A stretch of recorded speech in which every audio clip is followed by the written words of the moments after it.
Hello, welcome back on this channel of UKIC Official. My name is Kushali Kachhi.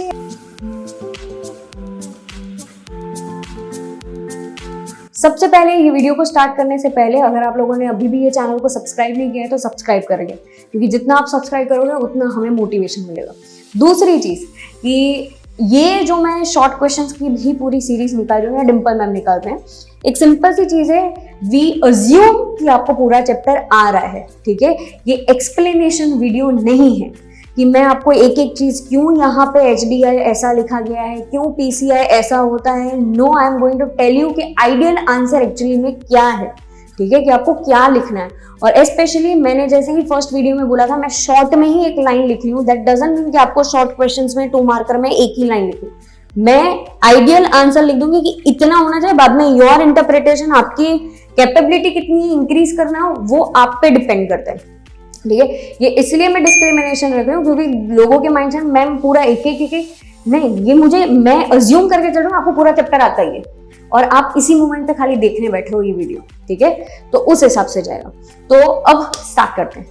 आज हम लोग discuss करने वाले हैं तो नंबर 2 के IMP क्वेश्चंस जो सेक्शन सी के हैं। शॉर्ट कितने ही सेक्शन सी में करके जाना, ठीक है, और इसमें से ही क्वेश्चंस आएंगे आपके, क्योंकि काफी बच्चों को जो डिफिकल्टी मैंने लेक्चर नंबर 1 में भी बताया था, ये जब मैं चैप्टर 1 का करवाती थी, होता क्या है कि डिफिकल्टी आता है कि मैम सेक्शन सी में इतने टफ क्वेश्चंस आ जाते हैं या वैसे ट्विस्टेड क्वेश्चंस होते हैं कि वैसा होता है माइंड में कि आता है पर जब लिखने बैठते हैं तो बहुत खराब लिख लेते हैं।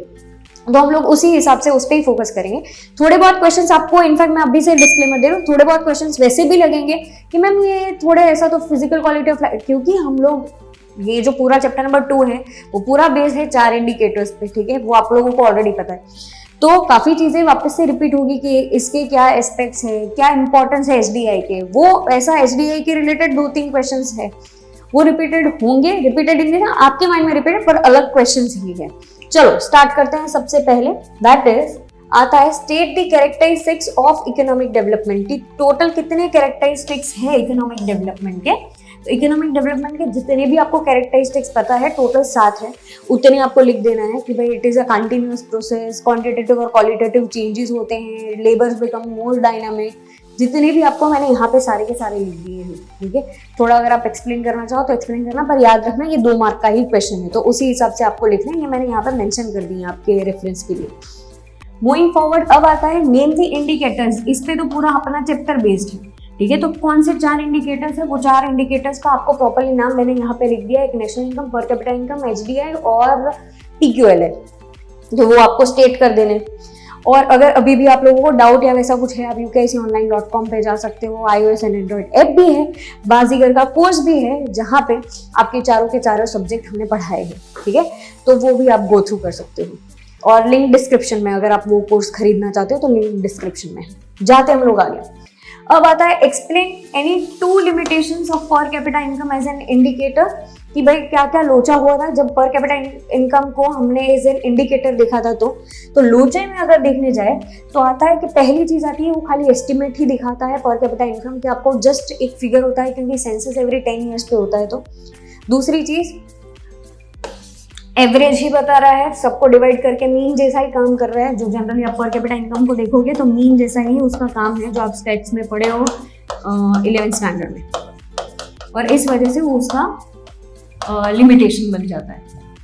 Moving forward, what type of change is rise in production. Rise in production, अगर प्रोडक्शन 50 से 100 हो गया है तो हम उसे कौन से टाइप का चेंज बोलेंगे।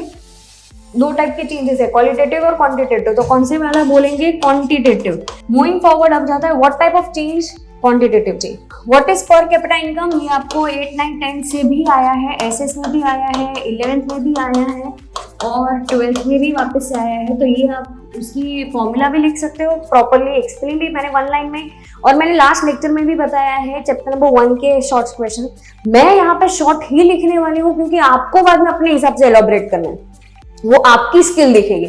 मैं आपको ऑन द स्पॉट जो आंसर है वही मैं लिख रही हूँ। सेम मैं यहाँ पे भी आप अपनी फॉर्मूला भी डाल सकते हो, PCI का जो फॉर्मूला है वो, प्लस आप अपने हिसाब से भी एक्सप्लेन कर सकते हो कि 2 मार्कर आपकी क्रिएटिविटी के हिसाब से आपको इंटरप्रेट करें।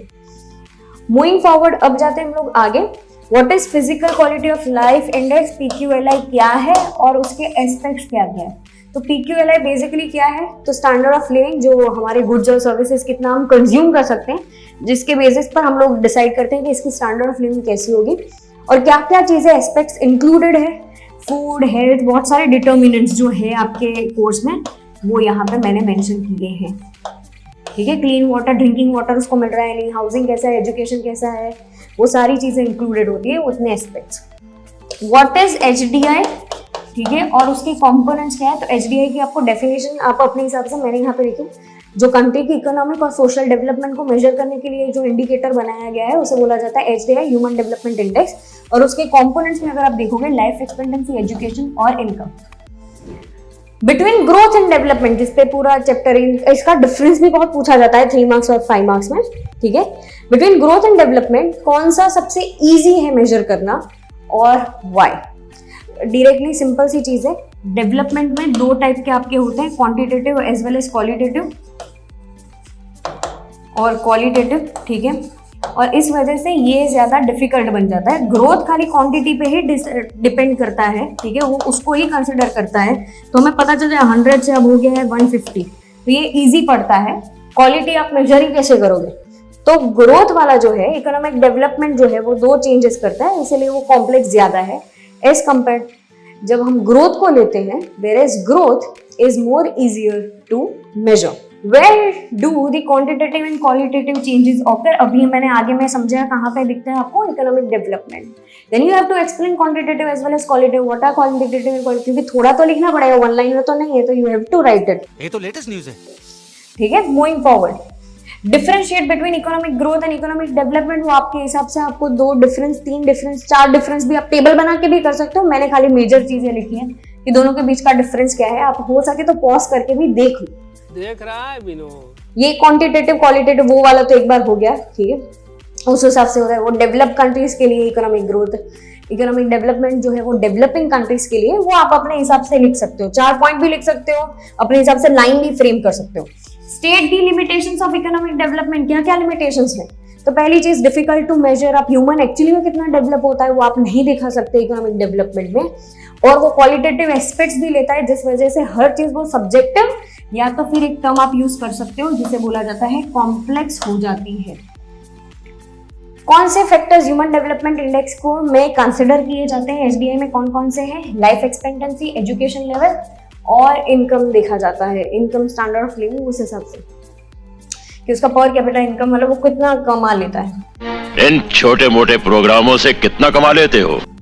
State the determinants included in PQLI। कोई भी 4 आपके जो डिटर्मिनेंट्स थे वो मैंने यहाँ पे 4 डाल दिए, food, health, housing, education, entertainment. Explain the meaning of economic development. Now you guys already know क्या है, तो अब यहाँ पर मैंने डेफिनेशन ली है कि वो देखता है, it is a process of improving economic wellbeing and quality of life through economic growth और क्वालिटेटिव चेंजेस। इकोनॉमिक ग्रोथ क्यों यहाँ पे मेंशन किया गया है? क्योंकि इट इंक्लूड्स क्वांटिटेटिव चेंजेस।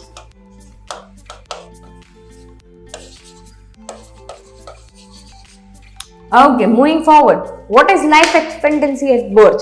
भाई लाइफ एक्सपेक्टेंसी एट बर्थ का मतलब क्या है कि जब कोई इंसान पैदा होता है तो वो कितने साल तक जिएगा उसे बोला जाता है लाइफ एक्सपेक्टेंसी। तो average number of years a newborn is expected to live under current mortality rates, या तो current situation, that thing is known as life expectancy at birth.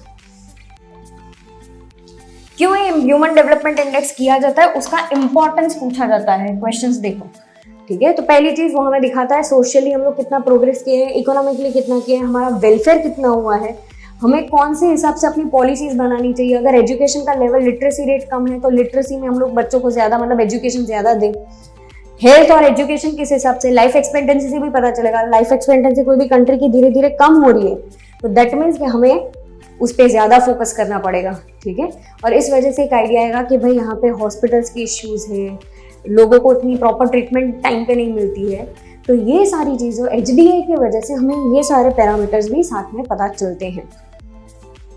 अब जाते हैं आगे, कौन कौन से लिमिटेशंस है इकोनॉमिक ग्रोथ के। तो भाई वो सबसे ज़्यादा पहला ये कि भाई खाली वो क्वांटिटी को ही मेजर करता है, ऐसा थोड़ी चलेगा। वेलफेयर पे अब ध्यान नहीं देता है, और साथ साथ में इनकम डिस्ट्रीब्यूशन को तो निगलेक्ट ही करता है कि हाँ ठीक है मुझे खाली इनकम बढ़ाने से काम है, डिस्ट्रीब्यूट कैसे हो रहा है उससे उन लोगों को कोई भी कंसर्न नहीं है। मुझे सिर्फ पैसा कमाना है। State the limitation of national income as an indicator.